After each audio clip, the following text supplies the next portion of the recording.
বলছি, তবে বলবি না কাউকেও?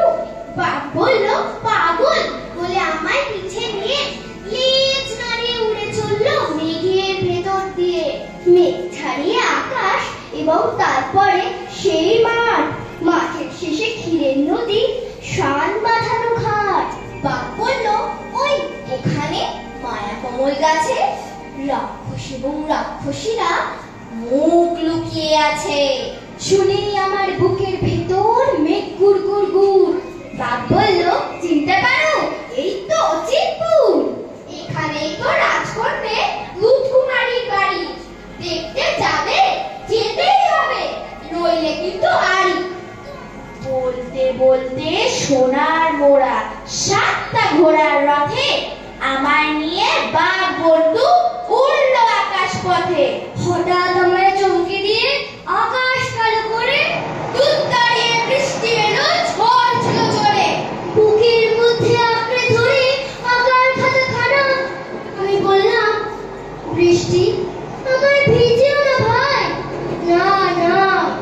আচমকা শব্দ হতেই শিউরে উঠে শুনি মা বলছেন, ফের ভিজেছ, গা মোছো এক্ষুনি। মোচড় দিয়ে কান্না পেল আকার খাতা ছুঁয়ে। বাঘ বন্ধু হারিয়ে গেছে বৃষ্টি জলে ধুয়ে। বাঘ বন্ধু হারিয়ে গেছে বৃষ্টি জলে ধুয়ে। বাহ, এটাও ভারী মজার। সত্যি সবাই তোমরা সুন্দর সুন্দর রঙিন ছবি আঁকবে। দেখবে সেই রং আমাদের জীবনকেও একদিন না একদিন রঙিন করে তুলবে। ঠিক ঠিক। কিন্তু আমরা কি শুধুই রঙিন স্বপ্ন দেখবো? মোটেও না। আমাদের বীর হতে হবে, শক্তিশালী হতে হবে, তবেই না সবাইকে রক্ষা করতে পারবো। কেমন করে? কেমন করে? শোনো তবে, আমাদের বয়সী একটি ছেলে ছিল। সে তার মাকে নিয়ে দূর দেশে পাড়ি দিয়েছিল। মা যাচ্ছিল পালকিতে চড়ে, আর সেই ছেলেটা ঘোড়ায় টপক টপক টপক টপক করতে করতে যাচ্ছিল। তারপর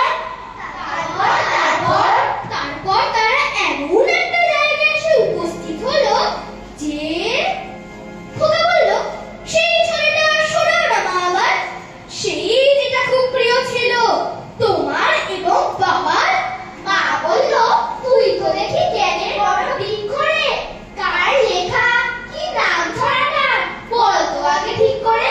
ওই দেখো মা, যে ছেলেটা ঘোড়ায় চড়ে মাকে নিয়ে ঘুরতো বিদেশ দিকে দিগন্তর। সন্ধ্যেবেলা সূর্যি ঠাকুর যেই বসেছে পাঠে, হঠাৎ এসে পৌঁছেছে তো জোড়া দিঘির মাঠে।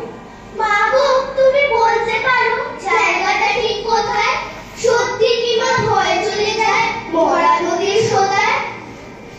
আচ্ছা, ধরো তুমি যাচ্ছ পাল নিচে একা, পথ ঘাটছ মনীষীহীন, পাখিরও নেই দেখা। গাছের মাথায় ঘনান্ধকার, দেখা যায় না ভালো। ভাবো হঠাৎ দিঘির পাড়ে দেখতে পেলে আলো, আর রক্ত শুনতে পেলে হায় রে। হরো তুমি শিখে ভয় পালকেরই এক কোণে। চুপটি বসে আমার কথা ভাবছো মনে মনে। আমি তখন সেই ছড়াটার বীর পুরুষের মতো তলোয়ারের গায়ে ডাকাত মারছি অবিরত। আমার মূর্তি দেখে তোমার সে কি কষ্ট। রক্ত লেগে স্কুল ড্রেসটাও একেবারে নষ্ট। ব্যাপারটা কি রোমাঞ্চকর, ভাবা যায় না মোটে। ভাগ্যে যদি এমন সুযোগ একবারটি জোটে। সবাইকে মা দেখিয়ে দেব, 100 বছর পরেও রবি ঠাকুর বীর পুরুষটি আছে তোমার ঘরেও। ওই যা দেখো, বলে ফেললাম। কোন ছড়া, কার লেখা, দোষ কিছু নেই, সবই তো মা তোমার কাছেই শেখা। হ্যাঁ, সবই তো মা তোমার কাছেই শেখা। আমরাও এরকম খোকা হবো, সব খারাপ আর দুষ্ট লোকগুলোকে তাড়িয়ে দিয়ে সবাইকে রক্ষা তো আমরাই করব। তুমি আবার কি ভাবতে বসলে? ভাবছি আমায় যদি কেউ একটা রাতে রাজা করে দিত তাহলে তাহলে তুমি কি করতে? আচ্ছা আমরা বলি, তুমি কি করতে শুনবে? কি করতাম বলো তো? আমি জানি কি করতো?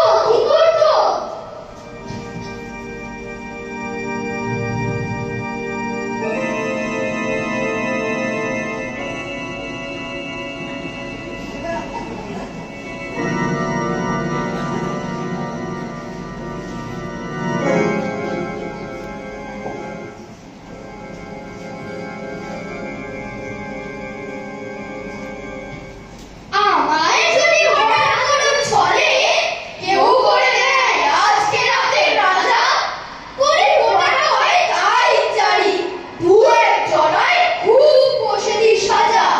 মেয়েগুলোকে করি হুকুম সব, ছুটি তো দে আজকে মহোৎসব।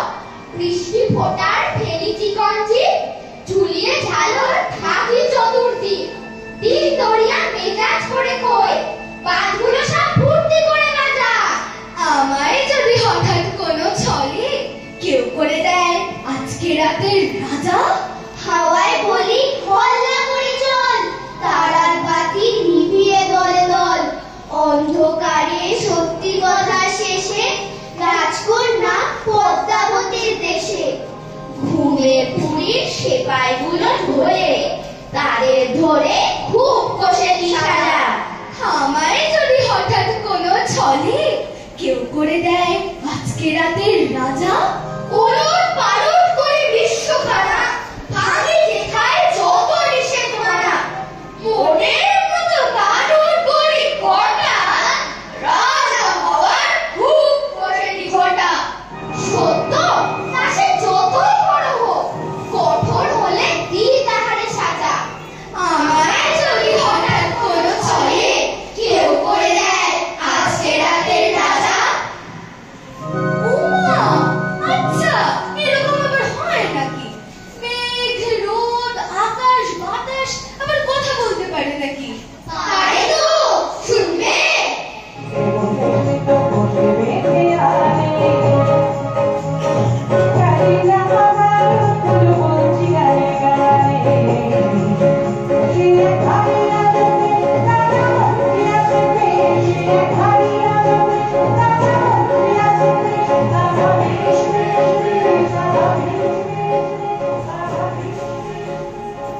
সিপাই বলল, রাজার হুকুম, আজ তোমাদের ছুটি।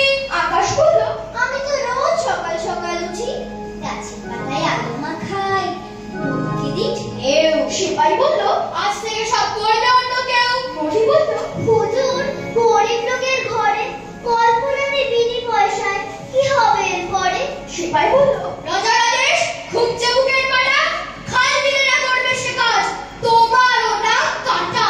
রামধনুদের ভিড়ের থেকে 4-5 জন এসে বলল, হ্যাঁ গা সিপাই সাহেব, আমরা মাটির দেশে ছেলে মেয়েদের রাঙিয়ে তুলি, কত রকম রঙে, দোকান থেকে আনতো কিনে। বলল রাজা ঢঙে। রোদেরা সব দাঁড়িয়ে ছিল, এসে বলল, সেলাম, আমরাও কি ওদের মতো ছুটির নোটিশ পেলাম? সিপাই বলল, নতুন গাড়ির রং করেছো কেন? তাই তো দিদি চাই চটে চলে যাওয়াই ভালো। আকাশ, নদী, রামধনু, রোদ চলল দিনের শেষে, এসব যেন সত্যি না হয় সত্যি রাজার দেশে। এসব যেন সত্যি না হয় সত্যি রাজার দেশে। ঝর্ণা, জল দাও। এই নাও। আচ্ছা, আমি তোমাদের সাথে কতক্ষণ ধরে আছি বলো তো? দূর, অত দিন ক্ষণ সময় হিসেব কে রাখে? আমাদের ইচ্ছা হলে হারিয়ে যাই পথের বাঁকে, ইচ্ছে হলে উড়ি আকাশে, যখন যা মন চায় তাই করি। কি মজা তোমাদের! আমি তো ঠিক মতো চলতেও পারি না, বলতেও পারি না, কিন্তু তোমরা যে কতক্ষণ ধরে আমার এত কথা শুনলে, তোমরা তো আমার সব কথা বুঝতে পারলে। বাড়িতে হলে মা ওষুধ খাইয়ে ঘুম পাড়িয়ে দিত।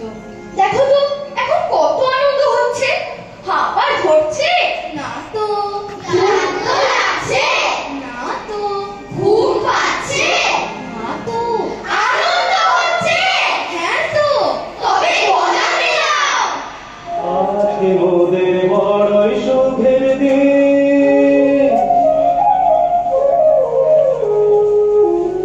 আজকে মোদের বড়ই সুখের দিন, আজ ঘরের বাঁধন ছেড়ে মোরা হয়েছি স্বাধীন, আজ ঘরের বাঁধন ছেড়ে মোরা হয়েছি স্বাধীন, আহা হয়েছি স্বাধীন।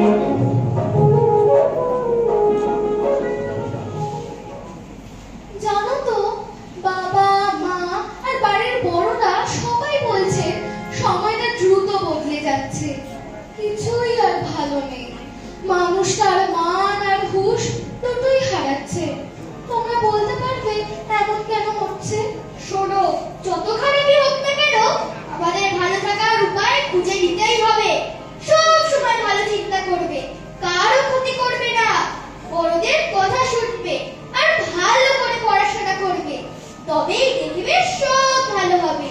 আমার মা বলে এইভাবে প্রার্থনা করতে। কিভাবে কিভাবে?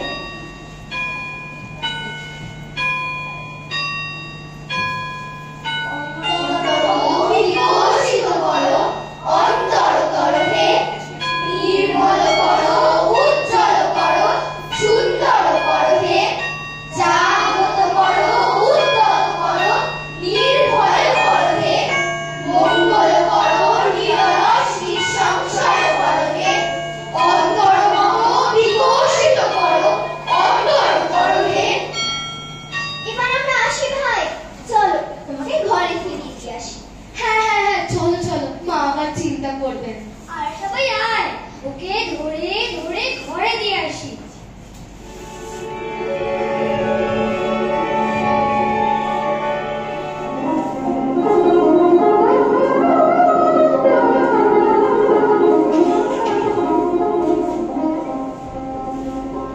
ওমা, এ কি?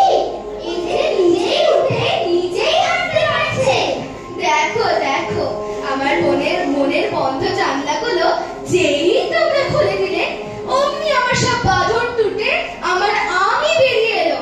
আর আমার কোনো বাঁধন নেই, আমি মুক্ত, আমি মুক্ত।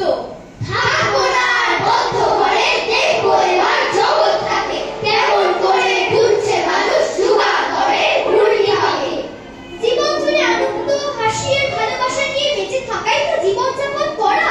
জীবনে থাকুক রং, জীবনে থাকুক স্বপ্ন, জীবনে থাকুক স্বপ্ন পূরণ, আর জীবনে থাকুক ক্রমাগত এগিয়ে চলা। কখনো থামবে না।